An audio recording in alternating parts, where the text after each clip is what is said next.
Példaként állíthatunk a családok, illetve a gyerekek elé.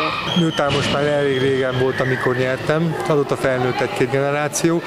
Volt olyan, akivel amikor bekerült a vállalatba, derült ki, hogy amikor kicsi volt, egy versenyen, ahol én már olimpiai bajnokként kint voltam vendégként, megláttam őt, megveregettem a vállát, és mondtam, hogy ez egész jó volt, és ez adott neki akkora lökést, hogy eltelt 10 év, és utána együtt voltunk a vállalatban. Tehát nehéz az embernek ezt megmondani, majd kiderül.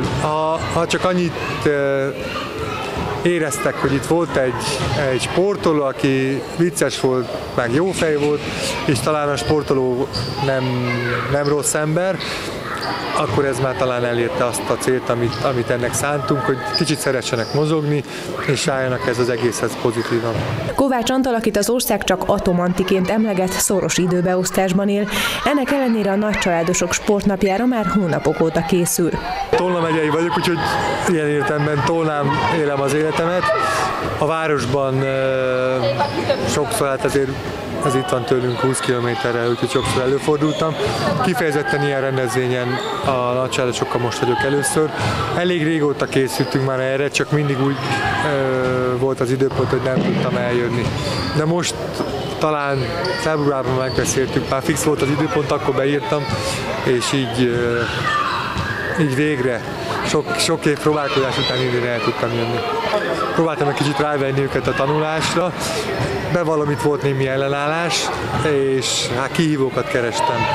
De találtam is, tehát itt többen jelezték, hogy most össze fognak verni, úgyhogy azt hiszem, hogy a következőben erre fog sor kerülni. Senki sem volt szégyellős bemutatni tudását, persze ezúttal az olimpikon is lazított a sportág szabályain.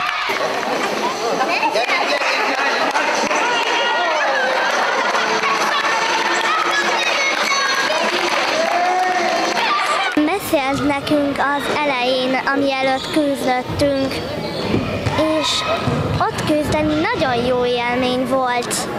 Tanultál tőle valamit? Tanultam. A dobásokat jól láttam, és nagyon sokat tanultam belőle. Ezen felbátorodva aztán a család ifjabb tagjai is tatamira lépett. Na mi lesz? Dobjam le! Biztos? Lányokat nem látom. Na gyere! Ott! Hogy sikerült legyőzni? Megpróbáltam egy technikát csinálni rajta. Milyen technikát alkalmazták? Hogy hátulról lehúzom az ingénél fogva. És ez bejött? Sikerült? Egy kicsit.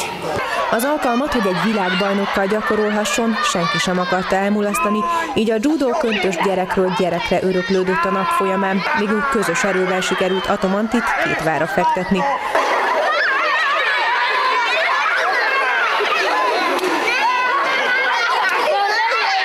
A tanulásból persze a szülők sem maradhattak ki.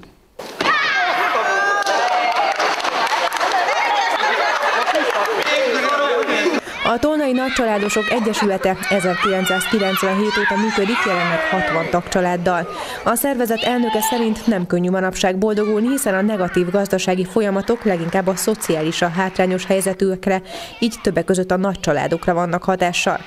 De az Egyesület működtetése is csak kisebb-nagyobb nehézségek árán oldható meg. Amire büszkék vagyunk, az az 1%, amit mindenki, hála Isten, nagyon magáénak érez, és az idén több mint 300 000 forintot sikerült a személyi jövedelemadó 1%-ából összegyűjtenünk, illetve pályázatokon próbálkozunk, vállalkozókat keresünk meg, de ez egy nem könnyű feladat. Ilyen rendezvényekre is, mint ez a sportnak, csak ritkán tudnak ezek a családok eljutni. Éppen ezért tartjuk mi nagyon fontosnak, hogy így közösen alkossunk valamit, tehát hozzunk létre azért, hogy ne érezzék a családok a nagy anyagi terhet, ami egyre jobban rájuk nehezedik, és ezt minden évben még tehát sikerült megtartanunk, sikerült összejönnünk, ami a családoknak nem kerül pénzbe. A nagycsaládos sportnap köszönhetően a világhíres vendégnek és a lelkiismeretes szervezésnek idén is hatalmas siker volt.